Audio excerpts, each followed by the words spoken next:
आपका बेटा आशुतोष थाने में है, उस पर एक महिला ने रेप करने का केस लगाया है। नमस्ते दोस्तों, जी हाँ, 13 फरवरी 2024 शाम को 8 बजे एक नंबर से कॉल आता है, वो भी व्हाट्सएप कॉल मेरी मम्मी के पास, जो कि देवघर में रहती हैं और पापा भी देवघर में रहते हैं। उस व्हाट्सएप कॉल में डीपी में उसने एक पुलिस ऑफिसर का फ़ोटो लगाया है। उसने कहा कि आपका बेटा थाने में है, इस पर एक रेप केस लगा है। तो फटाफट अपने बेटे की आवाज़ सुनिए और किसी को मत बताइए इसके बारे में, बस इसको जो है सल्टा लीजिए आपस में। उसने मेरी आवाज़ सुनाई, जिसमें मेरी ही आवाज़ में एक आदमी जो है वो रो रहा है कि मम्मी मम्मी बचा लो, मम्मी पापा पापा मुझे बचा लो। तो मेरी मम्मी पापा लोग काफ़ी घबरा गए। होता ही है, जब अपने ही बाल बच्चे की, अपने ही आदमी की जब कोई आवाज़ सुन ले, वो भी दुख में हो, कष्ट में हो, तो घबराना स्वाभाविक है। एक बार उन्होंने सोचा कि ऐसी परवरिश तो हमने अपने बेटे को दी नहीं है और ऐसा कैसे हो सकता है, ऐसे संस्कार तो हैं नहीं आशुतोष के। लेकिन फिर भी आप याद रखिए, आप जीवन में कितने भी सीधे साधे रहें, कितने भी भोले भाले हों, आप कितने भी लोगों की मदद करते हों, ठीक है, फिर भी आपके आसपास लोग जो है ऐसे पैदा हो जाएंगे जो आपसे ईर्ष्या करेंगे, जो आपसे जलेंगे, जो आपके दुश्मन बन जाएंगे, गाहे बगाहे वो आपको गिराना चाहेंगे, वो आपको डुबाना चाहेंगे, वो आपका पैर खींचना चाहेंगे। तो फिर उसने पूछा कि आपका बेटा का क्या नाम है। तो पापा ने बताया, पापा ने कॉल ले लिया। फिर कहा कि कहाँ काम करता है, तो पापा सब बताने लगे।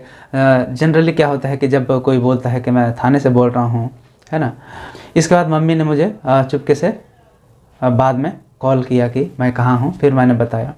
तो दोस्तों, यह एक झूठा कॉल था, यह एक फेक कॉल था, यह एक साइबर क्रिमिनल का कॉल था। इसलिए मैं आप लोगों को इसके बारे में बताना चाह रहा हूँ कि इस तरह के कॉल से सावधान रहें। और उसने कहा कि 60,000 रुपया जो है आप भेज दीजिए और अपने बेटे को बचा लीजिए।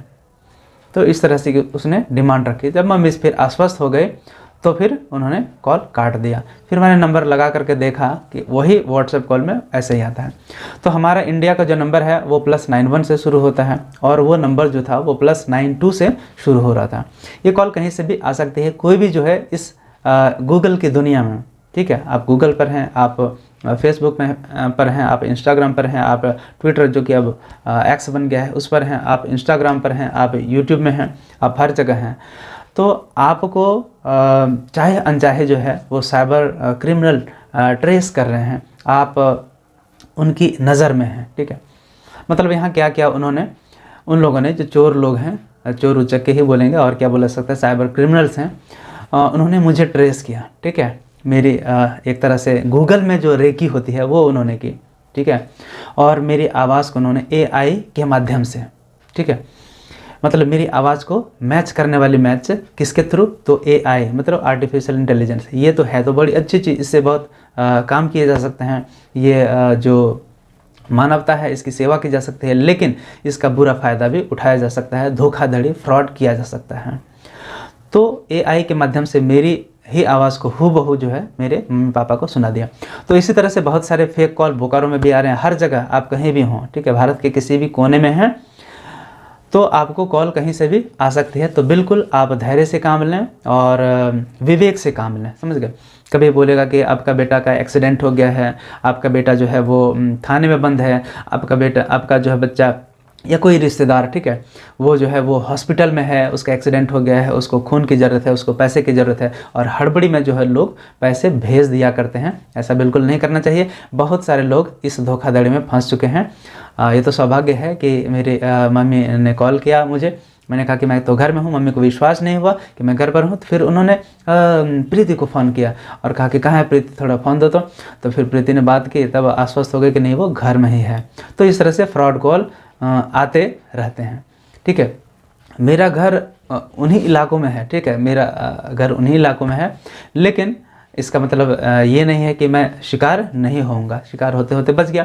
आजकल साइबर क्राइम बहुत ज़्यादा बढ़ गए हैं, तो आप सभी से गुजारिश है कि सावधान रहें, सतर्क रहें, अलर्ट रहें और जागरूक बने, लोगों को भी जागरूक करें, यही उपाय है। और किसी भी अनजान कॉल को आप रिसीव नहीं करें, ठीक है। फिर किसी अनजान SMS को आप क्लिक नहीं करें, किसी लिंक को आप क्लिक ऐसे नहीं करें जो क्लिकेबल है, वो चाहे व्हाट्सएप में आए या फिर SMS में आए या फिर आपका जीमेल या ईमेल में आए। तो बस इतना ही बोलना चाहूँगा। तो यह मेरे घर परिवार से रिलेटेड एक ऐसी घटना थी जिसके बारे में आप लोगों को भी जानना जरूरी था, इसलिए मैंने ये वीडियो बनाया।